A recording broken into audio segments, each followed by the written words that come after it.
Welcome back. We are here right now with wonderful artist, Lucky Mlotsa, who has a very interesting perspective on life here in Swaziland. And I'd like him to tell us about his involvement with the House on Fire and about his art. So welcome, Lucky. Thank you. I come to the House on Fire to showcase my work, my artworks, mainly my paintings, which I started to do 20 years ago, teaching myself to paint and to draw. And that's basically where I meet other artists and interact with them. I understand in that respect you've started a school. I have seen the need that in my country, not many schools, not many public schools have art. I decided to start community art projects in several places. 2 places, my place of birth in the Lubombo region, in the eastern part of Swaziland, and in Lobamba, where I am living now. And I teach children and young people, unemployed young people, to draw and paint. And I understand that at first you really were limited in the materials that you had, but you got help from others. First of all, I named my gallery Stick and Mud Art Gallery. It was meant to accept a disadvantaged situation which artistic children were in. There was no art in schools. We didn't have any art materials. So I said, let us accept our poverty, but use broken pencils and scrap paper and start drawing before tourists would come and donate us something after seeing our effort. One of my philosophies has been that you first have to do something before you start asking for something. It is easier to help someone who's doing something, unlike to help someone who has his hands behind him. Very good way of putting that. And in that same vein, you mentioned the poverty in this country, but you described it in a very interesting way, that it's an intellectual poverty. Can you tell our students about that? It is amazing because art taught me to see the beautiful side of most things, even in poverty. I was able to see that if we have to go out of poverty, we first have to eradicate intellectual poverty, which is not being creative. Because if there's not art in our system of education, it means we are not a creative nation. We become not a creative nation.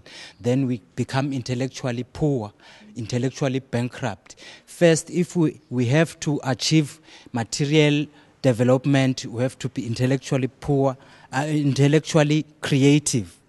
So we start creating from a pencil, drawing, then we will start to create jobs, to create other things. Sure. Thank you. What medium do you use in your painting? In the beginning, I used acrylic paints, but I later fell in love with oil paints. But they proved to be too expensive, so I used ordinary house paint, enamel house paint, which other people cannot use for art, but I used it as effectively for art, and I got all the returns and the amazing effect. Excellent. Where have you done exhibits of your work? I've exhibited in my neighboring country, South Africa, and some years ago, one of my AIDS painting was exhibited in the USA in Telluride, in an AIDS exhibition there. That was in the year 2000, when I first came into the limelight of selling my art to tourists mainly. And you say an AIDS painting. Can you tell us a little bit about that painting? That painting was a group of people, community people in the rural areas sitting under a tree discussing the problem of AIDS that has just arrived in our country. So, and people were wearing T-shirts written AIDS kills and stuff. I was trying to show our people that even many years later we are going to see where we started, how we started the fight against HIV/AIDS. And so you see your art as a way to reach out to the community?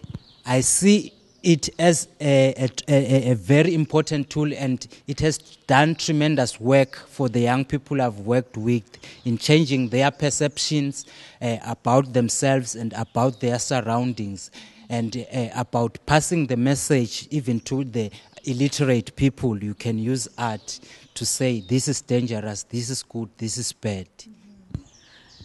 Let's talk a little bit about the name of your gallery, Stick and Mud. You mentioned that some of your neighbors weren't too pleased with that. True. My neighbors thought I was making a mockery of our poverty in the village because everyone there has stick and mud houses. And when I wrote this sign on my gate, named Stick and Mud Art Gallery, everyone was saying, why did you call it Stick and Mud Gallery? Are you making fun of our poverty? And I said, no. I believe that in order for us to work out of this poverty, we first have to accept. The name was merely accepting that we are in a problem. Let us work out of it. That was my message. Wonderful message. And your message is in these paintings that we have here today. So I'd like to give the mic to you and let you talk to us about the details in these beautiful works you have. Thank you. My work here, because my art started with the love of nature. I used to walk around and look at the mountains, and the Swazi mountain scenery is one of the most beautiful in the world. And I was able to tackle that into my memory.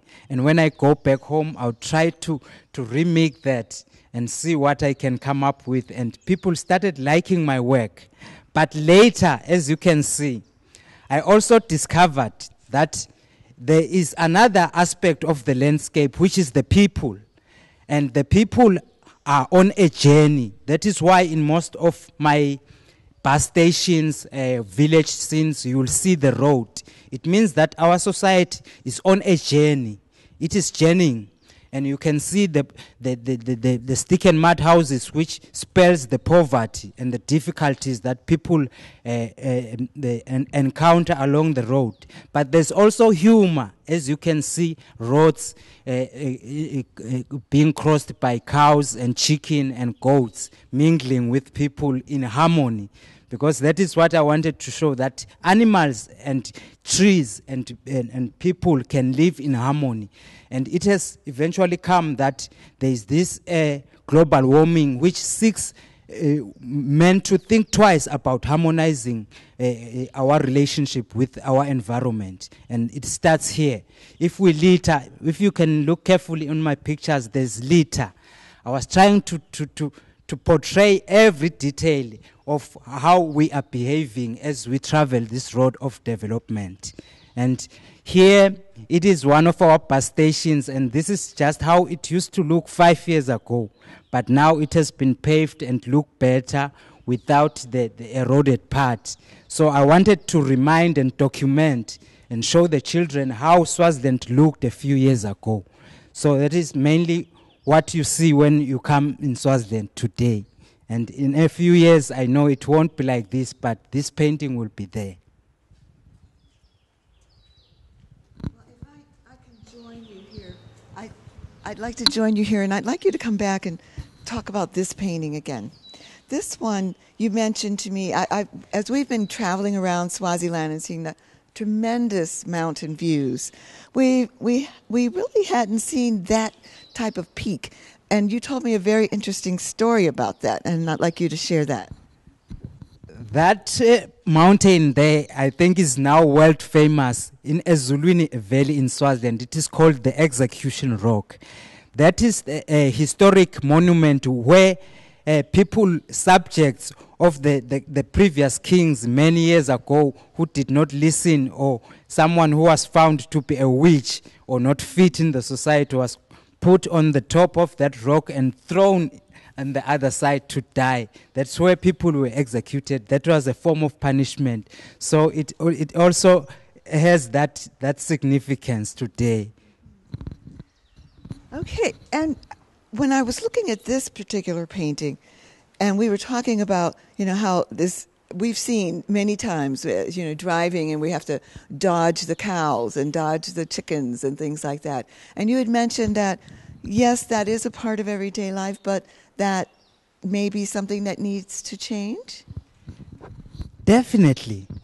What I appreciate about pictures have a way, especially paintings, have a way of telling how we think. I honestly saw that if we still can litter and not worry about it, if we still are not taking seriously such small problems, it will be difficult for us to even solve bigger problems like HIV/AIDS, poverty, and unemployment. So I said, let me depict the small mistakes we make every day, so that if we start solving them, then the bigger ones will be solved. That is my belief. And slowly, Swazis are beginning to see that our country must be clean. And the environmentalists are out there teaching exactly the same thing that I was showing. Thank you so much, Lucky. We will be speaking with you again when we're having our questions from the students. But we really want to thank you, and thank you for your words and your passion about your work and the beauty of your work. So we'll see you very soon.